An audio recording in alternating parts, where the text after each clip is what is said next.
Now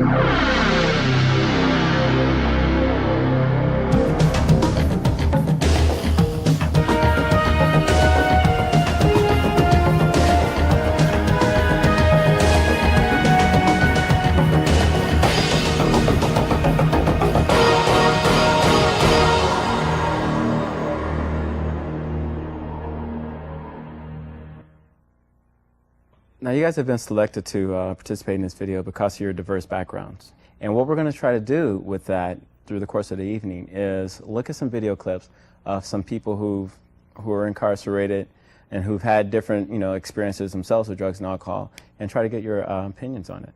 And I think what the thing is, we can learn from other people's experiences, good and bad, especially in relation to drugs and alcohol, on what choices we can make and be better informed ourselves when we come to having to make those decisions. So how about if we watch the first clip? And my dad turned me on to some pot, and once I got onto that, man, that was it. I just started, started off a social thing first, kind of just parties, here and there, and it developed into an everyday thing, developed into every day before I went to class, during school. I started cutting. And then I started getting into acid, ecstasy, coke. I thought I was having a lot of fun, but after a while it just spiraled downward. I lost everything. I drank some beers at age 9, and I didn't really like it, but it was the experience of doing something that was wrong. That was the big lure for me, because I knew I was getting away with something. I didn't even like it. But then my sister got me stoned at age 11, and I thought that was cool because my sister would never accept me. I got to fit in with her friends, and her friends were all stoners. And fitting in with that and having them laugh at me, it was kind of almost like a manhood initiation experience for me. The first time I got high, it was cocaine. I became a DJ at 13, and going to the parties sooner or later, it's there, and all the guys I looked up to, my mentors, everybody, that was their drug of choice, because it was a party drug. It was a up all night drug, because the thing was, the next day you wanted everyone talking about, yeah, he spun all night. That guy, he played all night. You tell him 8 to 1 and he'll go 8 to 5. Just hook him up. And I started being known as the all night spinner. I needed it. And it became a ritual for me. Go get drunk and have a little bit before I even start. Now, everybody wants their recognition. Everybody wants their 15 minutes, and at a young age, that's all you can see. What do you guys think about some of the comments that were made? Dylan made a good one. 15 minutes of fame.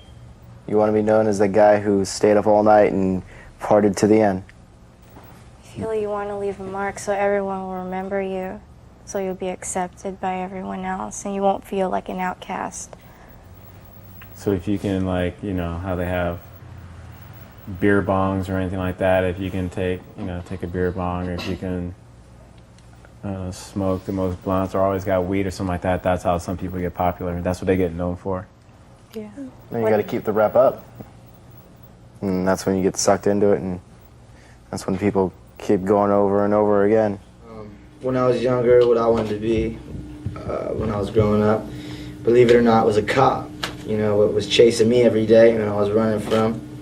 Since the time I was like 9, 10, I was being arrested every weekend, whatnot. When I got arrested, I found out that the county thinks I'm 5150, legally insane. They put me in 23-hour lockdown, which I'm not, but, And so I'm blown up out the water. There's no way in hell I could ever be a cop. Not that I would want to today, but that all my life was what I wanted to do. But that just goes to show you what substances will do to you. It's totally alter your mind. I was a musician. I thought I was going to expand my mind, and I was going to delve into my music and find something, And in a lot of ways, when I first started that, it was cool. I mean, people were telling me, you're getting excessive about it, and it's becoming a problem. It's no longer, an enhancement, and it didn't matter whatever they said. It didn't, you know, it was like, well, you know, you don't know what you're talking about, blah, blah, blah, you know, and they always give you this, you know, this thing about you're going to end up down this, you know, down this road and lose everything, and it's always this big drama thing. You know, I never believed that, you know. I never thought I'd be in jail, you know. I thought I was going to be able to keep doing it forever, you know. But you end up, you know, making a lot of sacrifices along the way, and the drug just kind of takes you over, you know. Doesn't matter what drug it is, you always substitute. It's an addiction, you know. You know, I've last 12 years I drank, and when I was drinking, I wasn't growing. It was like, it's just like when you keep partying from high school on and whatnot, it's like an extension, and you stay like in high school. You keep that mentality, you know. It's just, you don't really face what life has to offer. Now that I quit drinking, it's like, all right, you know, I remember the times before I drank and all the stuff I used to do. And then my drinking just suppressed it all. I'd be, oh, okay, I'm gonna go do this. Have a beer and go, well, I could do that later. You know, I'm gonna get all my friends together. Hey, you wanna go do something? And be like, oh man, I'm too hungover, or, you know, I just don't have the energy. But it's like now that I'm sober, I can start my life all over again. I see it, you know, it's like I got my license back after 7 years. You know, now I'm getting paid better because I have my license. Like when you lose everything, like I did, from going to jail and losing your license, it was like taking your citizenship away. It was a big wake-up call when the judge said, okay, you're getting 6 months, and I just said, oh my God. And then I thought back to when I was a kid, what were my dreams, and where did I think I would be when I was age 25? You know, and I didn't picture I would be here. I pictured I'd be sitting on top of some kind of empire. Any comments? You know that guy that he said he wanted to be a cop, but Right. he thinks that he can't be no more? I believe that, I know that someday you have to suffer in life, you know, no matter what, because if you suffer, you get more experience, no matter what, you know? Depends how you take it, in a positive or negative way, you know? I think it's never too late to start again, and just never give up. So you think once some people get into, you know, their addiction or into their cycle of using, that they just give up and say like, oh, well, Well, sometimes they think that that they're the only ones. Mm-hmm. I'm the only one. So I'm the only one with these problems. What am I gonna do? Everybody's on my back. You know, a lot of people have problems. You know, and they always looked up to like for drugs or something. You know, to make them forget about it. You know, but they're not alone. There's help. There's help here. You know, because even though maybe we don't know them, you know, but we really care because we've been there. You know. It's like one of the persons in there in the video said that, you know, they had dreams when they were, you know, when he was younger. He was gonna. Well, one guy earlier said he thought he'd be sitting on top of an empire somewhere, doing something. I mean, do you guys think about where you're gonna be at 25 years old or 30, and what dreams or what goals do you have for yourselves? Well, I want to be an artist. I don't know. I just want to be something important, you know. But I want to be like a designer, you know. But that's my dream, you know. I don't know what's gonna happen in the future, you know. Right. But I know that if I use drugs, you know, drugs are gonna take my dreams away. Do you think it's possible or it's realistic to ask people to consider a life of abstinence? You know, where you don't use or drink at all? No. You don't think that's realistic? Yeah, I mean, for me, myself, I have made the commitment that I will never take a sip of alcohol because I know that one sip could just, you know, screw me for the rest of my life. One sip could bring an addiction on, which will screw all the dreams that I've made for myself.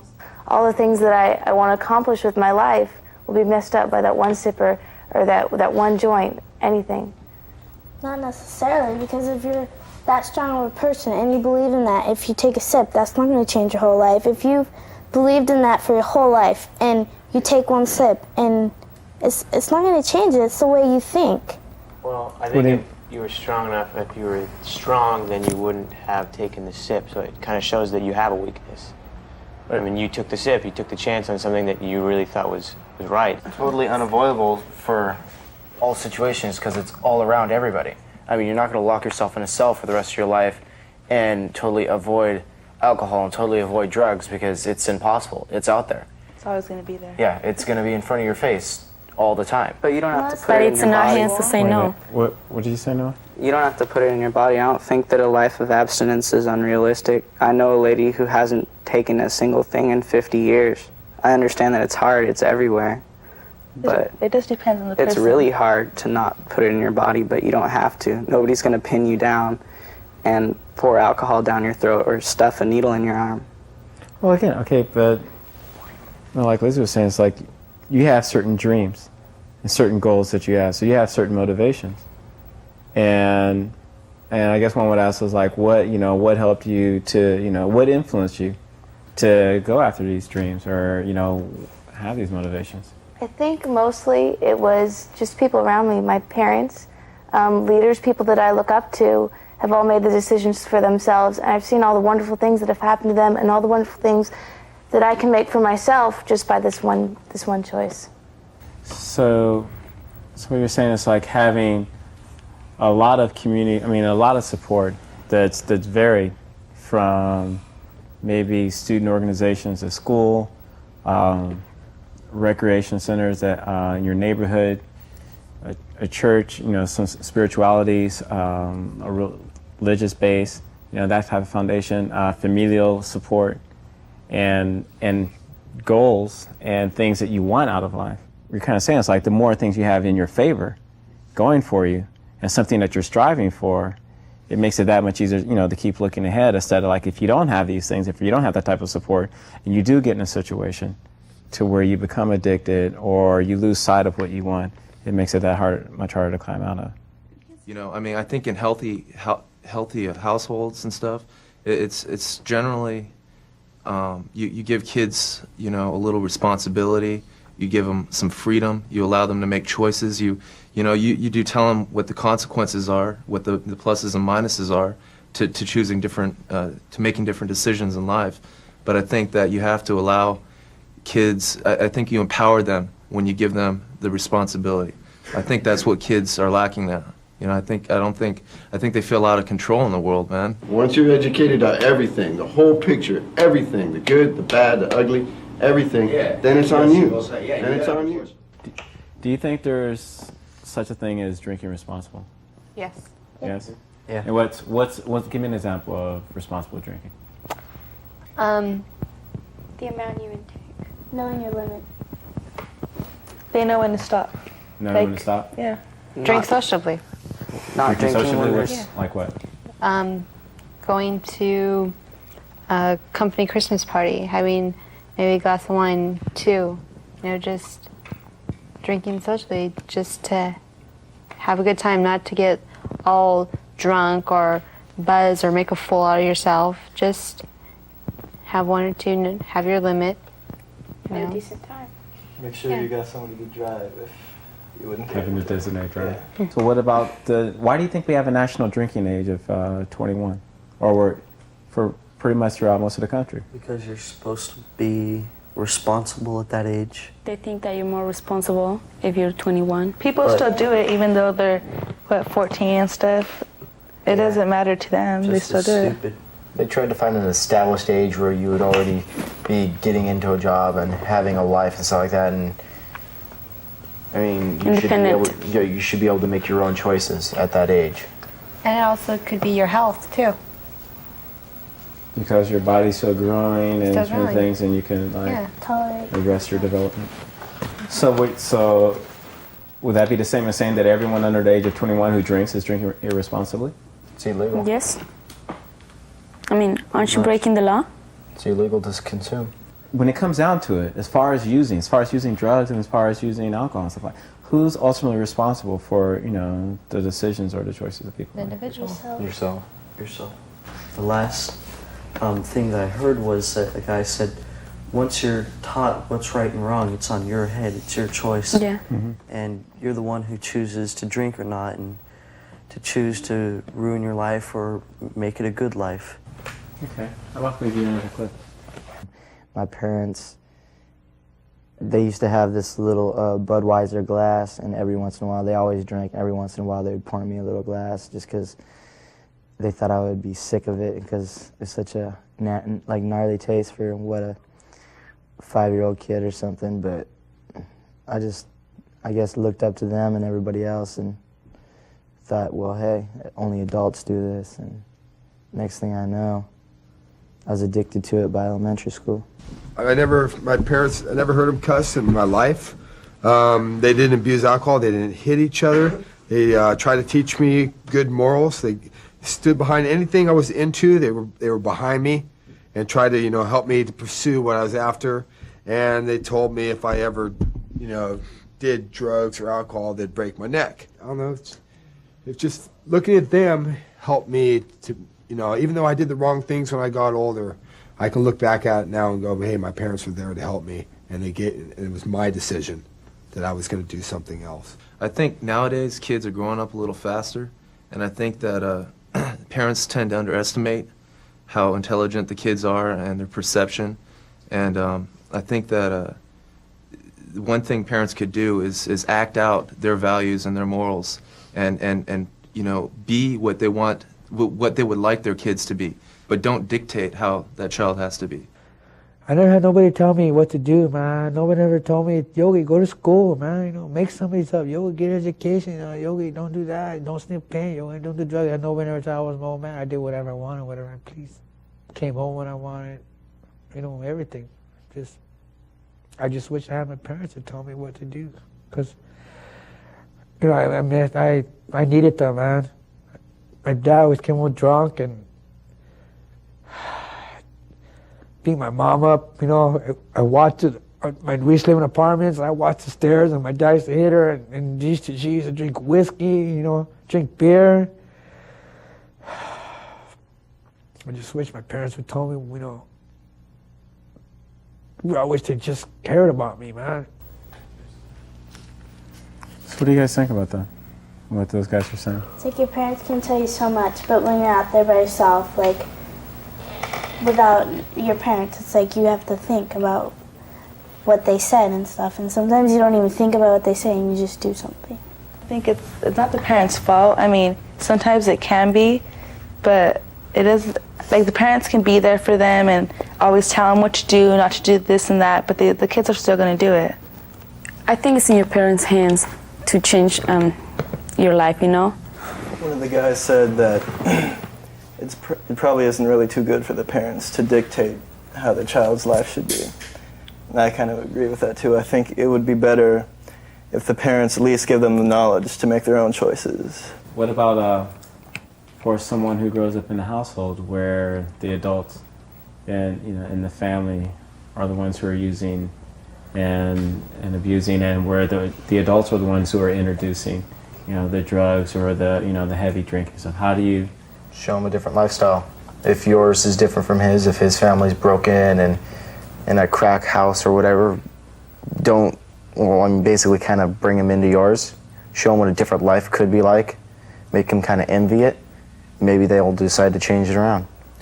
I think that makes sense, but also that's a flip side. People see the goodness in your life and it makes them feel like, I can never have that. I tell them to stay strong, no matter what the situation is. I mean, for the little things, you can't just give up. You got to keep trying. Just talk to someone. All I can do, if they really want to use, I can't stop them. I mean, if they really, really want to.